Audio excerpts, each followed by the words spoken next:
So application of non finite verb একটা English sentence হওয়ার basic শর্তের মধ্যে রয়েছে there should have a subject and should have a finite verb.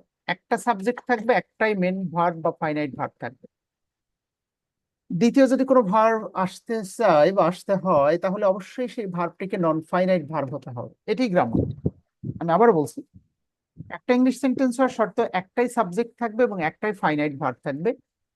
দ্বিতীয় কোনো ভার্ব যদি সেন্টেন্সে আসতে চায় বা আসতে হয় তাহলে অবশ্যই ভার্বটাকে নন ফাইনাইট হয়ে আসতে হবে। তনুশ্রী বলো, নন ফাইনাইট ভার্ব কত প্রকার?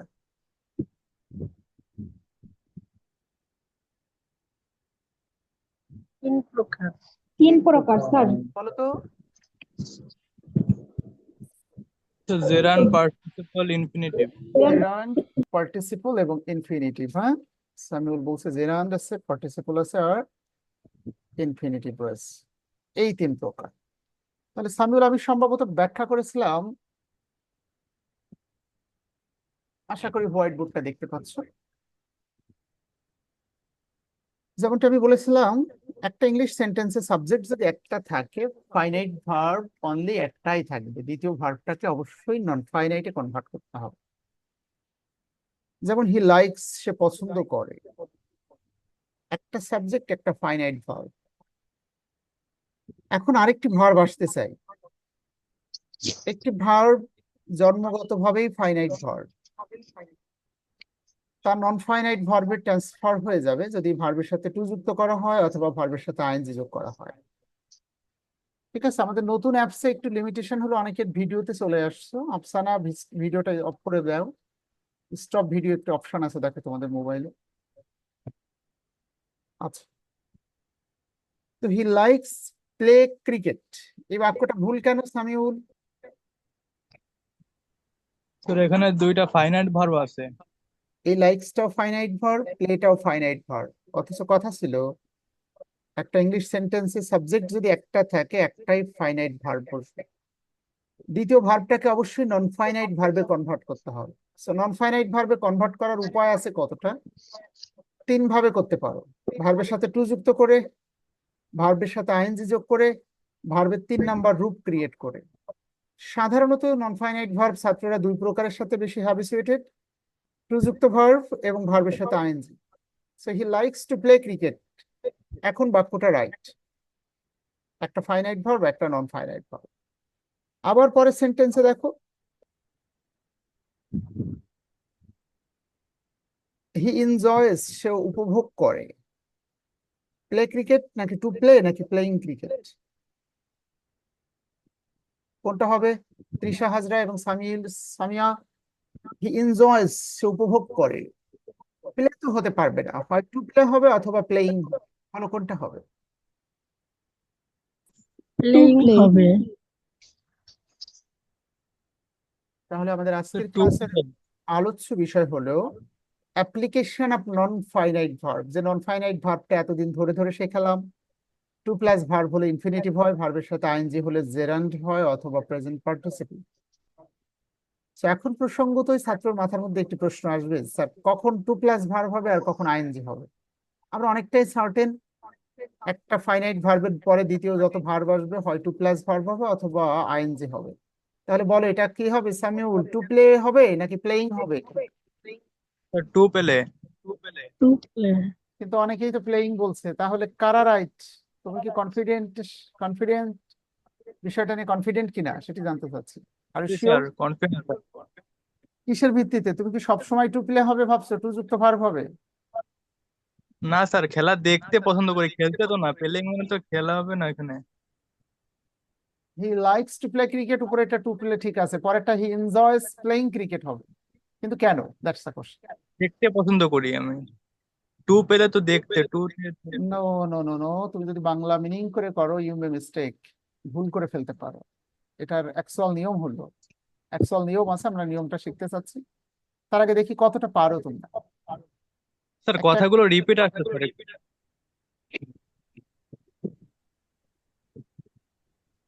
সবাইকে একটু মিউট করে নেওয়ার জন্য পরামর্শ দিচ্ছি, বিশেষ করে রিয়া আক্তার, প্রিয়ন্তী। হ্যাঁ, আমি যখন প্রশ্ন করব তখন অবশ্যই আনমিউট করে কথা বলার সুযোগ পাবে। এখন কি ঠিক আছে সামিউল নাকি?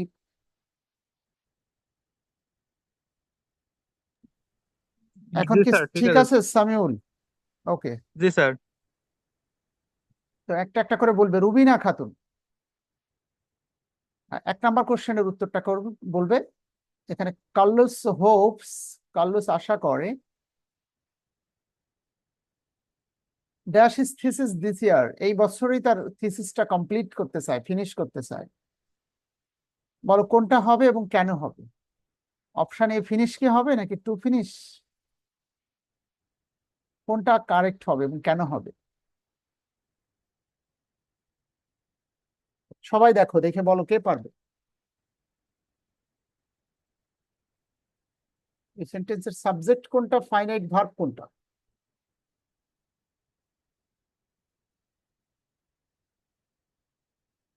Rabeya Basri Chapainawabganj,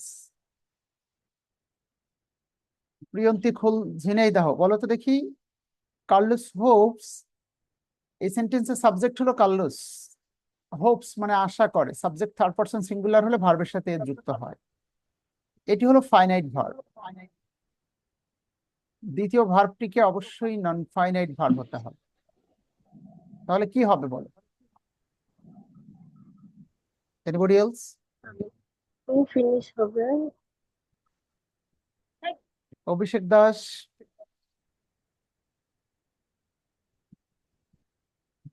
anybody else? তো স্যার ফিনিশিং হবে। হ্যাঁ, সীমা পারভিন কোনটা হবে? Sir finishing.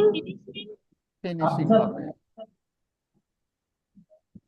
আচ্ছা, তো তাহলে আমাদের আজকের ক্লাসের মেন সামারি হলো, সাবজেক্ট একটা হলে ফাইনাইট ভার্ব একটা, দ্বিতীয় ভার্বটা অবশ্যই নন ফাইনাইট হবে। তার মানে হয় টু ফিনিশ হবে অথবা ফিনিশিং হবে, এটা আমাদের ছাত্ররা অনেকটাই সার্টেন। শুধু ফিনিশ বা ফিনিশড হবে না, হয় টু ফিনিশ হবে অথবা ফিনিশিং হবে, এটা আমরা অনেকটাই সার্টেন। ঠিক আছে, তো আমরা কোনটা হবে এটা নিশ্চিত করে কেউ বলতে পারছে না, দ্যাটস দ্য কোশ্চেন। আচ্ছা, 2 নাম্বারটা কি হবে তাহলে? সামিয়া বলো। এবং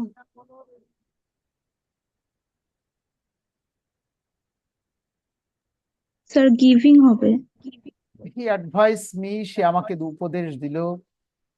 ও বলছে এখানে গিভিং হবে, আর আগেরটা বলছে ফিনিশিং হবে, দুটোই আইএনজি বলেছো। আচ্ছা, তাহলে দুঃসংবাদ হলে দুটোই ভুল করেছো। প্রথমটাও টু ফিনিশ হবে, পরেরটাও টু গিভ আপ হবে।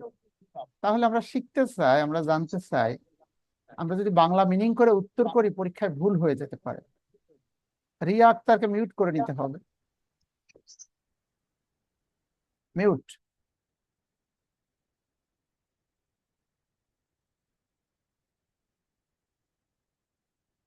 তাহলে দুটোই ভুল হয়েছে। সকল ছাত্র এটাতে নিশ্চিত, হয় টু প্লাস টু ফিনিশ হবে অথবা ফিনিশিং হবে। আন্দাজে মানে অ্যাকচুয়াল নিয়ম না জানার কারণে দুটোই ফিনিশিং বলেছে, একটাতে গিভিং বলেছে। আসলে দুটো উত্তরই ছিল টু প্লাস ভার্ব। প্রথমটাও Carlos hopes to finish his thesis this year, he advise me, এখানে অ্যাডভাইস হলো ফাইনাইট ভার্ব। পরে আর সরাসরি গিভ হতে পারবে না, টু গিভ হবে, টু গিভ আপ স্মোকিং, সে আমাকে উপদেশ দিলে ধূমপান ত্যাগ করার। তাহলে দুটোই টু ফিনিশ হলো। এবার 3 নাম্বারটা বলো দেখি, তৃষা হাজরা এবং তনুশ্রী, তোমরা দুইজন কি আসছো নাকি নেটওয়ার্কের প্রবলেম, কারেন্ট চলে যেতে পারে তাদের এলাকায়? আচ্ছা, স্যার ওদের নেটওয়ার্কের প্রবলেম স্যার, আমাকে কেবল বললো। বুঝতে পারছি, আমি একটা জায়গায় থাকে যেহেতু। আচ্ছা, তো বলো প্রিয়ন্তী এবং অভিষেক দাস, 3 নাম্বারটা, করিম স্টপড, করিম থামালো। করিম হলো সাবজেক্ট, স্যার রাইটিং। স্টপড মানে থামালো, এটি হলো ফাইনাইট ভার্ব। পরেরটা টু রাইট হবে নাকি রাইটিং হবে? প্রিয়ন্তী, ও রাইটিং বলছে, তোমার কি মনে হয়? আমার মনে হচ্ছে রাইটিং। রাইটিং, ধন্যবাদ, এটা রাইটিং সঠিক। তাহলে we are not sure, but আমরা নিশ্চিত টু রাইট অথবা রাইটিং হবে, অনেকটা সার্টেন। হ্যাঁ, তো আসলে উত্তরটা সঠিক হয়েছে এখানে, Karim stop writing letter strong. আবার যদি 4 নাম্বার কোশ্চেন কে উত্তর করতে যাই, our teacher makes us dash very hard, এটা কি হবে কে বলতে পারবে? Open for everybody. Sir to work. তাহলে এটি আসলে টু ওয়ার্কও হবে না, ওয়ার্কিংও হবে না, শুধু ওয়ার্ক হবে। তাহলে প্রসঙ্গত তোমাদের মাথার মধ্যে এখন আবার একটু ঘুরপাক খেতে পারে যে স্যার আপনি তো বললেন একটা সাবজেক্ট হলে একটাই ফাইনাইট ভার্ব হবে, our teacher subject makes us, আমাদেরকে দিয়ে করিয়ে নেয় ওয়ার্ক ভেরি হার্ড, শুধু ওয়ার্ক হবে, টু ওয়ার্ক হবে না, ওয়ার্কিংও হবে না। তাহলে দিস ইজ অ্যান স্যার এখানে এক্সেপশনাল গ্রামার। বেয়ার ইনফিনিটিভ ই করা নো হয়েছে এখানে। No no no, bare infinitive ও রুলসও অ্যাপ্লাই করা যায়, ঠিক যদি আছে এটা স্যার। পজিটিভ ভার্বের রুলস। তাহলে হ্যাঁ, বিআর ইনফিনিটিভও আমি লিখে দিয়েছিলাম টাইটেলটা, মেকের পরে বিআর ইনফিনিটিভ বলতে আসলে সরাসরি ওয়ার্ক হবে, টু ওয়ার্ক হবে না। আচ্ছা, একবার লাস্ট যেটি দেখছো, হি এনজয়স, সে উপভোগ করে ওয়ার্কিং ভেরি হার্ড। তাহলে আমরা এতক্ষণ যা বুঝলাম তা দিয়ে বুঝতে বুঝতে পারলাম যে একটা ভার্বের পরের ভার্বটা হয় টু প্লাস ভার্ব হয় অথবা আইএনজি হয়। একটা ব্যতিক্রম গ্রামার আছে যেখানে টু প্লাস ভার্ব হবে না, আইএনজি হবে না, এটি একবারে এক্সেপশনাল। এটার জন্য আমাদের একটা লেকচার শিটে আছে, ভার্ব অফ রুলস এক্সেপশনাল, যারা কোনো নিয়ম মানে না। কিন্তু আগে যারা নিয়ম মানে তাদেরকে আমরা শিখাই আজকে, আমরা 4 নাম্বারটা আমরা আজকে ওভারলুক করে যাচ্ছি। অ্যাকচুয়াল গ্রামার যা প্রতি 100টা সেন্টেন্সের মধ্যে 99টার ক্ষেত্রে যেটা প্রয়োগ করতে পারবে, সেটি হলো এমন, একটা সেন্টেন্সের সাবজেক্ট যদি একটা হয়, ফাইনাইট ভার্ব একটাই হবে, দ্বিতীয় ভার্বটাকে অবশ্যই নন ফাইনাইট করতে হবে, হয় টু প্লাস ভার্ব অথবা ভার্বের সাথে আইএনজি। এখন আসলে অনেক ছাত্র এটা সামিউলের মতো বাংলা মিনিং করে, কিন্তু সব ক্ষেত্রে সেটি রাইট হবে না। এই জন্য এটার অ্যাকচুয়াল নিয়ম হলো, ক্লিপস এবং ব্যারেন্স টোফেলে কিছু ভার্বের লিস্ট দেওয়া আছে। ক্লিপস এবং Barron's, this is not my speech, this is the speech recorded from Cliffs and Barron's TOEFL. সেখানে স্পষ্ট করে লেখা আছে verbs that can precede only gerund. কিছু ভার্ব আছে যারা সর্বদাই জেরান্টকে অনুসরণ করে। কারণ এমন কিছু ভার্ব আছে যাদের পরে আরেকটি ভার্ব আসলে সর্বদাই আইএনজি হবে। আমরা সেই ভার্বগুলো মুখস্থ করে রাখবো এবং মনে রাখবো আজীবনের জন্য, এই ভার্বগুলো ছাড়া আর যে কোনো সেন্টেন্স পরীক্ষায় পড়লে আমরা সেটি টু প্লাস ভার্ব উত্তর করে আসবো। কি বলেছি বলো দেখি একজন। আমরা কিছু ভার্ব মুখস্থ করবো, verbs that can precede only gerund. কিছু ভার্ব আছে যাদের পরে আর একটা মেন ভার্ব আসলে সর্বদাই আইএনজি হবে। আর যেগুলো এই ভার্বের লিস্টের মধ্যে কমন পড়বে না, এমন ভার্ব যদি কখনো পরীক্ষায় পড়ে, তার সাথে উত্তর করতে হবে টু প্লাস ভার্ব। এখন আসো এই ভার্বগুলো হাউ টু মেমোরাইজ, কিভাবে মনে রাখবে। আমি এখানে লিখেছি দেখো, এই যে ক্লিপস বলছে mind, miss, mention, admit, avoid, appreciate. দেখো এ দিয়ে আমি এখানে এখানে এম দিয়ে 3টে শব্দ লিখেছি, এ দিয়ে 3টে শব্দ লিখেছি। স্বাভাবিকভাবে বিচ্ছিন্নভাবে যদি তোমরা এটা পড়ো তাহলে সবগুলো মনে রাখতে কমপ্লেক্সিটি ফেস করতে পারো।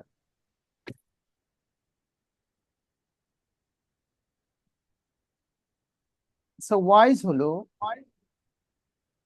ওয়াইজ ডিসিশন হলো, আমি একটা লাইন লিখে রাখছি দেখো, মনে রাখার সুবিধার্থে আমরা এই লাইনটা মনে রাখবো। এই যে মারুফ এসপিডিসি কে একটুও ভয় পায় না, একটা লাইন আমরা সামারাইজ করেছি। আমাদের মেন পারপাস ছিল এই শব্দগুলোকে আমরা টেক করতে চাচ্ছিলাম, মারুফ এসপি আর ডিসি। কেন? কারণ এখানে এম দিয়ে 3টে শব্দ আমরা মুখস্থ করব, এমতে মাইন্ড, মিস এবং মেনশন। আমি বোঝাতে চাচ্ছি এই ভার্বের পরে, ক্লিপস বলছে এই ভার্বের পরে অন্য কোনো ভার্ব যদি আসে তার সাথে সর্বদাই জেরান্ড বা আইএনজি হবে। উদাহরণস্বরূপ দেখো, আই ডোন্ট মাইন্ড, তাহলে এই সেন্টেন্সের মেন ভার্ব কোনটা?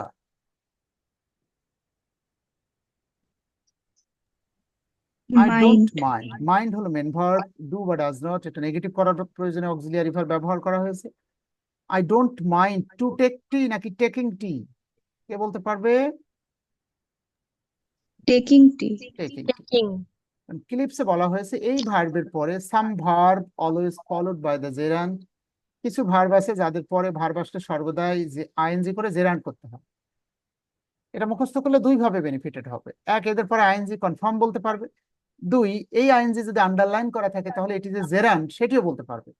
কারণ ক্লিপস প্রেজেন্ট পার্টিসিপলের কথা বলেনি, ক্লিপস বলছে সাম ভার্ব দ্যাট, মানে verbs that can precede only gerund, যাদের পরে সর্বদাই জেরান্ড বা কেবলমাত্র জেরান্ডই বসে। আমার সাথে সাথে মুখস্থ করবে এবং এখনই তোমাদেরকে আমার সাথে বলতে হবে। এমতে 3টে শব্দের কথা বলছি, মাইন্ড, মিস আর মেনশন। তাহলে মাইন্ড মানে মনে করা, মিস মানে মিস করা, মেনশন মানে উল্লেখ করা। আমি সবগুলো একটু উদাহরণ দিয়ে দিয়ে দেখিয়ে দিচ্ছি ফর ইউর বেটারমেন্ট। এরপরে কি আছে, মিস করার কথা বলা হচ্ছে। পরীক্ষায় পড়েছে, দেখো, শি মিসড দ্য ট্রেন। বলো বাক্যটা কোন টেন্সে লেখা? Past She- indefinite. she হলো সাবজেক্ট, মিসড হলো ভার্ব। সে মিস করলো ট্রেন। একটা ক্লজ প্রায় হয়ে যাচ্ছিল, আরেকটি ভার্ব ইউজ করতে চাচ্ছে, লিভ। ইউজ করতে পারবো? Leave the platform. বলো টু লিভ দ্য প্ল্যাটফর্ম নাকি leaving the platform? Leaving the platform. যে ছাত্র এটা জানে যে মিস একটা ভার্ব, লিভ একটা ভার্ব, আজকের ক্লাসের মধ্য দিয়ে সে নিশ্চিত হয়েছে একটা সেন্টেন্সে সাবজেক্ট যদি একটা হয়, মেন ভার্ব একটাই বসবে, দ্বিতীয় ভার্বটার সাথে হয় টু প্লাস ভার্ব হবে অথবা আইএনজি করে নন ফাইনাইট ভার্বে কনভার্ট করতে হবে। So she miss the train, এবং মিস ভার্বের পরে বলা হয়েছে অন্য কোনো ভার্ব যদি আসতে চায় আইএনজি হয়ে আসতে হবে, জেরান্ড হতে হবে। তো she missed the train living the station. Station ত্যাগ করে সে ট্রেনটা মিস করল। আশা করি বিষয়টা বোঝাতে পেরেছি। একইভাবে মাইন্ড মিস মেনশন, আগে মুখস্থ করাই, তারপর আমি উদাহরণ অসংখ্য লিখে রেখেছি, আমরা প্র্যাকটিস করিয়ে দিব। তাহলে এমতে 3টে শব্দ, এ দিয়ে দেখো, এতে অ্যাডমিট, অ্যাভয়েড, অ্যাপ্রিসিয়েট। অ্যাডমিট মানে ভর্তি করানো, অ্যাপ্রিসিয়েট মানে প্রশংসা করা, অ্যাভয়েড মানে এড়িয়ে চলা। অ্যাপ্রিসিয়েট মানে প্রশংসা করা। দ্য স্টুডেন্ট, ছাত্রছাত্রীরা, অ্যাপ্রিসিয়েটেড প্রশংসা করলো পুরস্কারটা পেয়ে। টু হ্যাভ দ্য গিফট নাকি having the gift? Having the gift. Having the gift. The students, ছাত্রছাত্রীরা অ্যাপ্রিসিয়েটেড প্রশংসা করলো। এরপর আরেকটা ভার্ব আসতে চাই, have. To have the gift হবে নাকি হ্যাভিং দ্য গিফট হবে? Having the gift. Having হবে। অ্যাভয়েড মানে এড়িয়ে চলা। হি অ্যাভয়েডেড, সে এড়িয়ে চললো। To make the same mistake নাকি মেকিং দ্য সেম মিস্টেক? একই ভুল করা থেকে সে এড়িয়ে চললো। Making the same mistake again. He avoided, সে এড়িয়ে চললো making the same mistake again. তাহলে মেক না হয়ে, টু মেক না হয়ে মেকিং হবে এই ভার্বগুলোর পরে। আশা করি প্র্যাকটিস শিট দেখালে বুঝতে পারবে, উদাহরণ দিয়ে টাইম নষ্ট করব না। তাহলে আমরা বুঝতে পারলাম যে এতে অ্যাডমিট, অ্যাভয়েড, অ্যাপ্রিসিয়েট। আর দিয়ে দেখো অনেকগুলো শব্দ আমি লিখেছি। রিসেন্ট মানে পুনরায় পাঠানো। রেসিস্ট মানে সংবরণ করা, নিবৃত করা, বিরত রাখা। সে could not resist her temperature, সে তার রাগকে নিয়ন্ত্রণ করতে পারবে। তাহলে রেসিস্ট মানে সংবরণ করা, নিবৃত করা, বিরত রাখা, থামানো। আর রিজিউম মানে তো তোমরা জানো, পার্সোনাল ইনফরমেশন, কারিকুলাম ভিটাই যেটাকে তোমরা বলো। হ্যাঁ, এছাড়া রিস্ক আছে, রিপোর্ট আছে, রিকল আছে। Unit to memorize. এরপর মারুফের ইউ দিয়ে কোনো শব্দ নেই, আমরা নাম লেখার প্রয়োজনে মারুফটা ব্যবহার করেছি। এরটা একটা শব্দ আছে, ফিনিশ। তাহলে ফিনিশ ভার্বের পরে আরেকটা ভার্ব আসলে আইএনজি হবে, কিন্তু এমন না যে হোপস এর পরে আইএনজি হবে, তা কিন্তু বলেনি। হ্যাঁ, এসপি আর ডিসির কথা বলেছে। এস দিয়ে 2টা শব্দ আছে, সি হতে পারে আর স্টপ। সাজেস্ট একটা ভুল শব্দ, সি আর stop. I saw a bird, আমি একটি পাখি দেখলাম। To fly in the sky নাকি flying in the sky? Flying in the sky. যদিও কোনো কোনো রাইটার বলেছে সি এমন একটি ভার্ব এরপরে ইনফিনিটিভও হয়, জেরান্ডও হয়, কিন্তু পরীক্ষায় যে প্রশ্ন পড়ে তা প্রায় জেরান্ডি উত্তর করা থাকে। স্যার আমি সেই সেন্সে লিখে দিয়েছি। আর পিতে আছে প্র্যাকটিস মানে চর্চা করা, পোস্টপোন মানে থামানো বা স্থগিত করা, পুট অফ মানে খুলে ফেলা। পোস্টপোন মানে স্থগিত করা। আর ডিসিতে, ডিতে ডিনাই, ডিনাই মানে অস্বীকার করা, মুখস্থ করো। সিতে can not help or consider. আর এই যে একটুও ভয় পায় না, ইতে এনজয়। তাহলে এখানে এই শব্দগুলো আমাদের মনে রাখতে হবে। এখন আমি কিভাবে অনেকটা পরীক্ষায় নিশ্চিত হয়ে যায়, হয় আইএনজি হবে অথবা টু প্লাস ভার্ব হবে। যেমন হি এনজয়েস। বলো ওই মারুফ এসপিডিসি কে একটু ভয় পায় না, ওর মধ্যে কি এনজয়েস আছে? জি স্যার। আছে। তাহলে কি টু ওয়ার্ক হবে নাকি ওয়ার্কিং হবে? ওয়ার্কিং হবে। ওয়ার্কিং উঠে হবে। কার্লোস হোপস, হোপস ভার্বটা কি ওখানে আছে? মারুফ এসপিডিসি কে একটু ভয় পায় না, নেই। না না, স্যার। যদি না থাকে তাহলে টু ফিনিশ হবে। টু ফিনিশ হবে। হি অ্যাডভাইস মি, অ্যাডভাইস কি ওখানে আছে? এতে অ্যাডভাইস তো নেই, আছে অ্যাডমিট, অ্যাপ্রিশিয়েট আর অ্যাভয়েড। যদি না থাকে তাহলে টু গিভ আপ হবে। To give হবে। করিম স্টপড, স্টপ কি আছে ওখানে? রাজশাহী জি। আছে ইউনিভার্সিটিতে স্যার। পড়েছিল, আছে, তাহলে রাইটিং হবে, তাই না? আচ্ছা, আবার মেকটা ব্যতিক্রম কিছু আছে, সেগুলো আমি তোমাদের ব্যতিক্রম হিসেবেই শেখাবো। আমি প্র্যাকটিস শিটে নিতে চাচ্ছি, দেখি তোমরা কতটা পারো। শুরুতেই ব্যারন্স বা ক্লিপস্টোফেল নয়, আমরা কিছু উদাহরণ লিখেছি, আমি দেখতে চাচ্ছি এগুলো কে কে পারে। একটা একটা করে এক একজন বলো দেখি। আই ডিসাইডেড, আমি সিদ্ধান্ত নিলাম। টু লিভ দ্য জব নাকি leaving the job? To leave. To live। তাহলে উই আর সার্টেন। হ্যাঁ, ফিলিপস বলছে এই ভার্বগুলো সাধারণত জেরান্ডকে অনুসরণ করে। অন্যান্য ভার্বগুলো নিয়ে যেহেতু আমাদের রিসার্চ নাই, ম্যাক্সিমাম ক্ষেত্রে টু প্লাস ভার্ব হবে 99%। সেখানেও দু একটা ব্যতিক্রম আছে, আমি চেষ্টা করছি সেইগুলো আইডেন্টিফাই করার।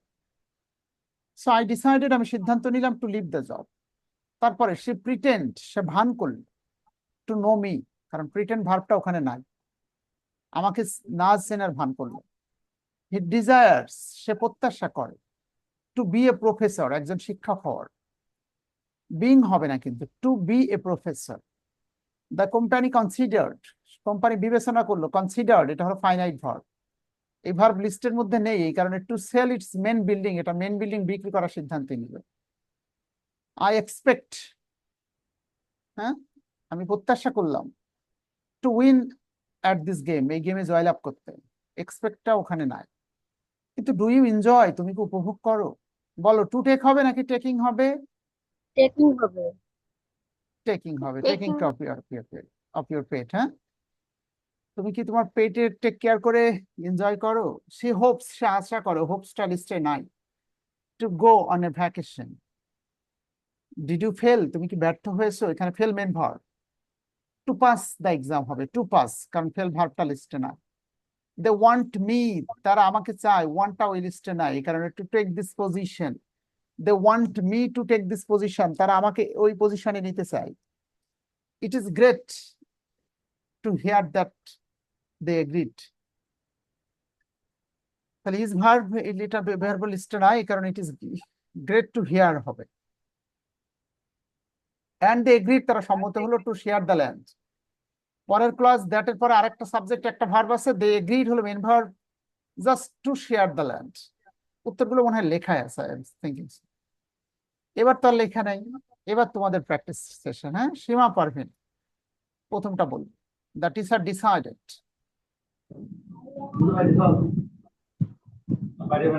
Two accept or accepting. Accept। Accept। Decided কি ওখানে ছিল? না স্যার। স্যার to accept হবে।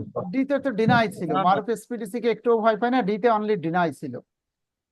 কাজেই হ্যাঁ, টু অ্যাকসেপ্ট দ্য পেপার। এরপরেরটা বলো দেখি, নিচের থেকে ধরছি, সামিউল ইসলাম বলো। দে অ্যাপ্রিশিয়েট।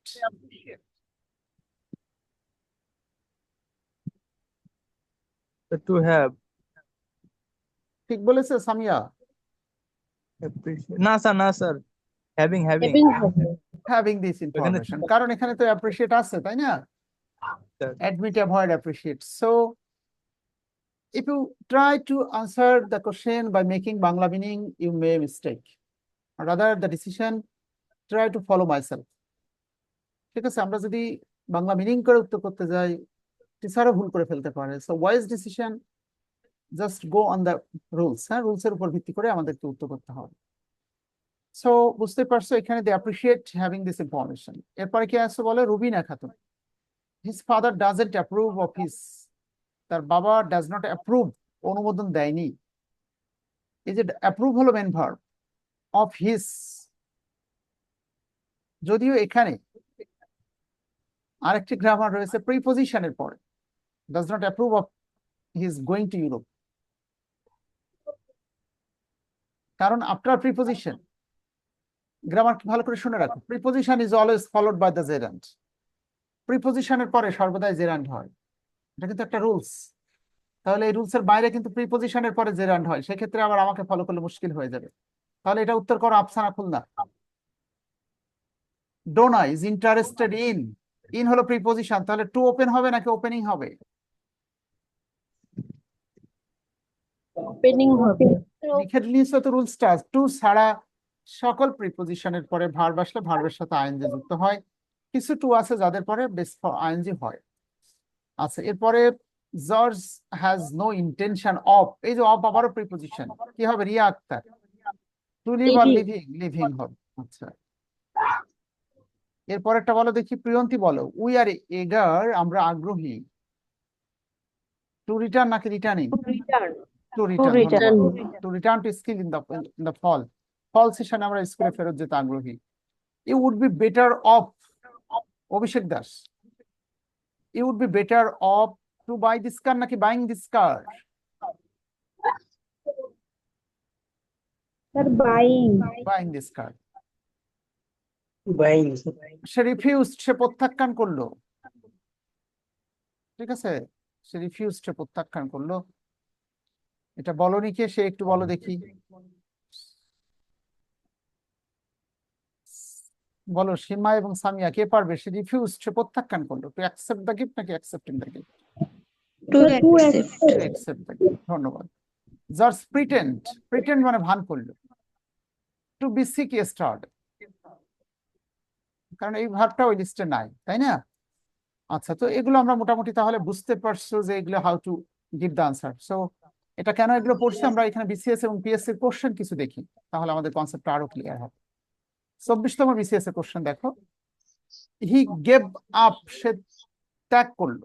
এই গিভ বা গেভ, এটা কি ওই ভার্বের মধ্যে আছে? মারুফ এসপিটিসি কে একটু ভয় পাই না? না স্যার। তাহলে কি হবে? টু প্লে নাকি প্লেইং হবে? প্লেইং। আর একটা আচ্ছা, ধন্যবাদ। আমাদের আরেকজন বলছে sir he gave up playing football হবে, কারণ এখানে আপ একটি প্রিপোজিশন। ঠিক আছে, আমার কথা বুঝতে পারছো? কিন্তু সঠিক বলেছে, কারণ এখানে preposition is always followed by the gerund. Up একটি প্রিপোজিশন।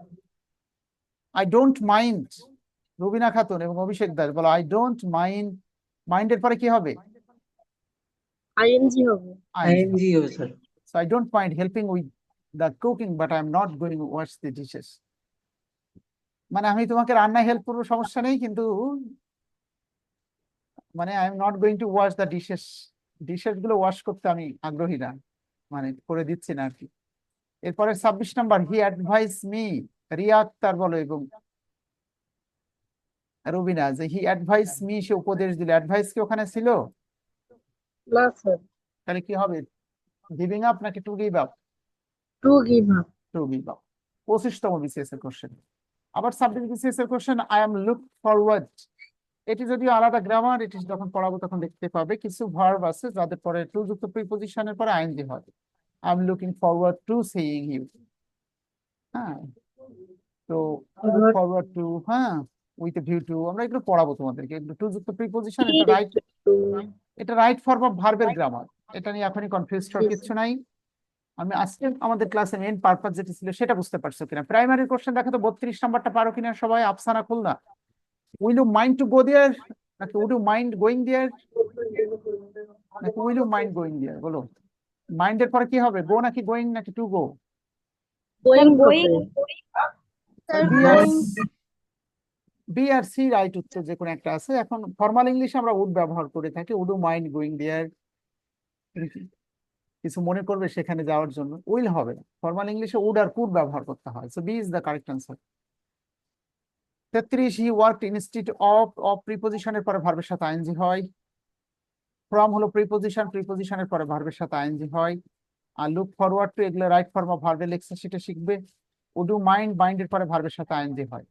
তো বুঝতেই পারছো, যদি অ্যাকচুয়াল নিয়ম তোমরা জানো তাহলে চাকরির সকল প্রশ্ন স্মুথলি উত্তর করতে পারবে। এটা ব্যাংক আর বিসিএস পিএসসি এর কোশ্চেন, আর এর পাশে ইউনিভার্সিটির কোশ্চেন আছে কিছু। সবগুলো অলমোস্ট কাছাকাছি নিয়ম, বুঝতে পারছো? যেমন 3 নাম্বারটা যদি সি ইউনিট ঢাকা ইউনিভার্সিটির কোশ্চেন দেখো, অলমোস্ট এভরি ওয়ান, প্রায় প্রত্যেকেই ফেলস মানে ব্যর্থ হয়। তাহলে এই যে ফেল একটি ভার্ব, বলো এদের পরে টু যুক্ত ভার্ব হবে নাকি আইএনজি হবে? প্রযুক্ত হবে। তাহলে অলমোস্ট এভরিওয়ান ফেলস, প্রায় প্রত্যেকে ব্যর্থ হয়। হ্যাঁ, to pass his driver test first, মানে এখানে কম্পোজ মিসিং থাকতে পারে, আই এম গেসিং সো। তো বুঝতেই পারছো, একটি মেন ভার্বের পরে আরেকটি মেন ভার্ব আসলে টু প্লাস ভার্ব হয়। যদি এগুলো তখন জানতে তাহলে ঢাকা ইউনিভার্সিটির এই কোশ্চেন উত্তর করে আসতে পারত। সো গ্রামার গুলো আসলে অনেক সময় এলোমেলো মুখস্থ করা হয়েছে, হয়তোবা তখন ছাত্ররা ভাবছে এখানে প্রিপোজিশন কোনটা হবে, ফেলস এর পরে ইন হবে, everyone fails in passing the driving on the first try. আসলে everyone fails to pass his driver test on the first try, প্রত্যেকে প্রথম চেষ্টায় ড্রাইভার টেস্টে ফেল করে। এখানে গ্রামারটা এমন যে একটি ফাইনাইট ভার্বের পরে দ্বিতীয় ভার্ব আসলে নন ফাইনাইট ভার্ব হবে, মানে হয় পাসিং অথবা টু পাস। কিন্তু আমরা আজকে নিশ্চিত করে দিলাম কখন টু পাস হবে কখন পাসিং হবে। সো আশা করব কিছুটা হলেও লিটল বিট অফ থট তোমাদের হয়েছে। সো লাইনটা কেটে গেলে এখন আর কোনো ব্রেক নেই,